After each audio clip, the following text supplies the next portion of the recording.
Well, the fighting in Lebanon is the latest front in an escalating conflict that continues to haunt the Middle East. Israel says that it's fighting what it calls Iran's axis of evil.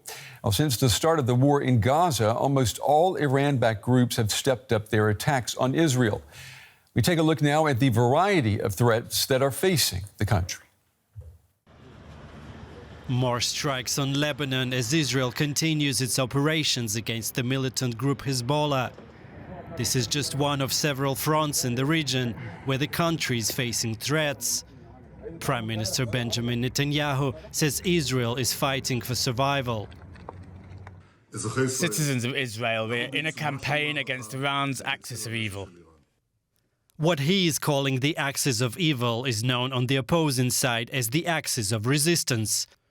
It's an informal bloc of Iran's allies and proxies, often acting in its interests. Iran, ruled by clerics since the revolution in 1979, has the ambitions of a regional superpower. Tehran considers Israel and the US its main enemies, trying to cripple its economy and diminish its influence. A Shia Muslim majority country, it also looks to expand this branch of Islam in the region. That's why it has to rely on partners sharing its religious affiliation, like Hezbollah in Lebanon. The militant group has received hundreds of millions of dollars every year from Iran for weapons and training. It's believed to have more than 100,000 rockets. Hezbollah also has tens of thousands of fighters and a wide network of tunnels. Just like Hamas in the Gaza Strip, although this group, considered terrorists by the US and EU, has been depleted by a year of fighting. Iran has denied it helped Hamas to prepare the attacks on Israel on October the 7th, but its supreme leader praised them. We kiss the foreheads and the upper arms of the intelligent and brave Palestinians who planned these attacks against the Zionist regime. Elsewhere in the region, Tehran has also been relying on support of its traditional ally, the Syrian government, as well as armed Shia militias in Iraq. And the Houthi rebels in Yemen. The group has been receiving Iran's support in its fight against a military coalition led by Tehran's major rival, Saudi Arabia. After the start of the war in Gaza, Houthis began targeting Israel, as well as international shipping routes in the Red Sea. They say their attacks will continue. The Yemeni armed forces bless the second Iranian operation, the true promise against Israel, and confirm their readiness to participate in any joint military operations against the Israeli enemy. It's not clear how much power Iran has over its proxies in the region, with Tehran claiming they act independently.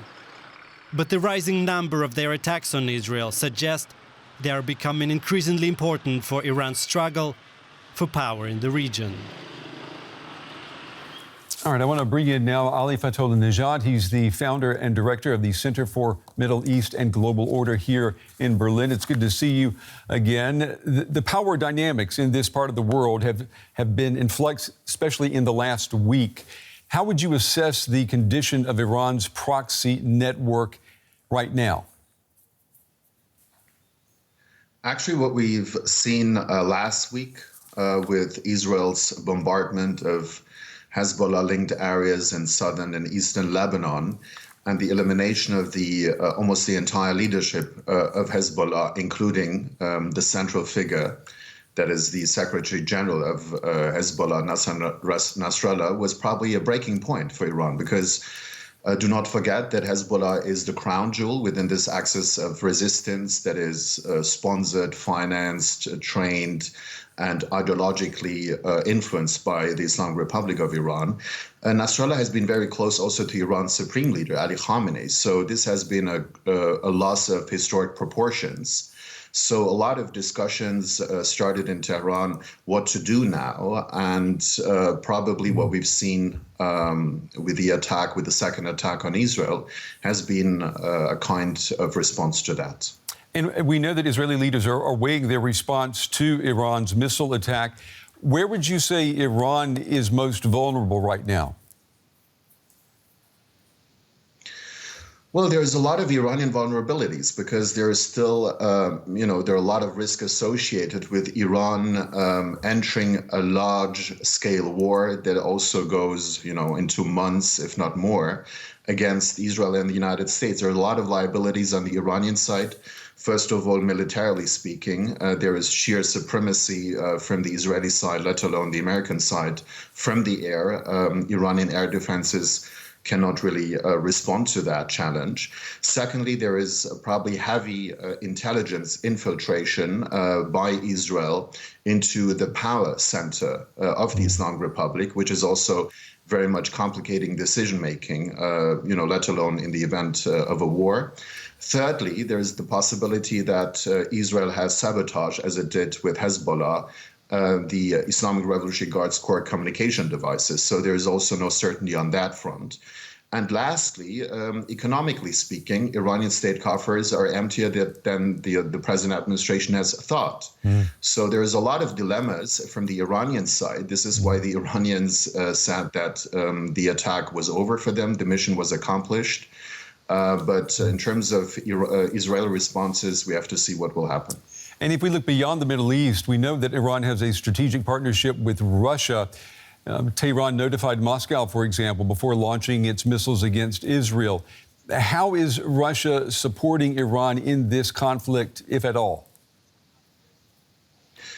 Well, that's probably the big elephant in the room because, as you may know, not only did Iran warn or informed Russia, but also the United States about their impending attack on Israel, but also there was a visit of Russian Prime Minister prior to Iran's attack to Tehran, holding talks with the administration.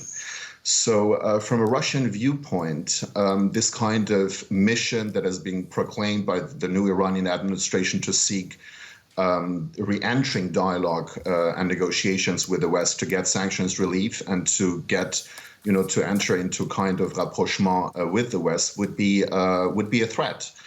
Because Russia is probably not interested that Iran, does mend ties with the West, at least at the present juncture.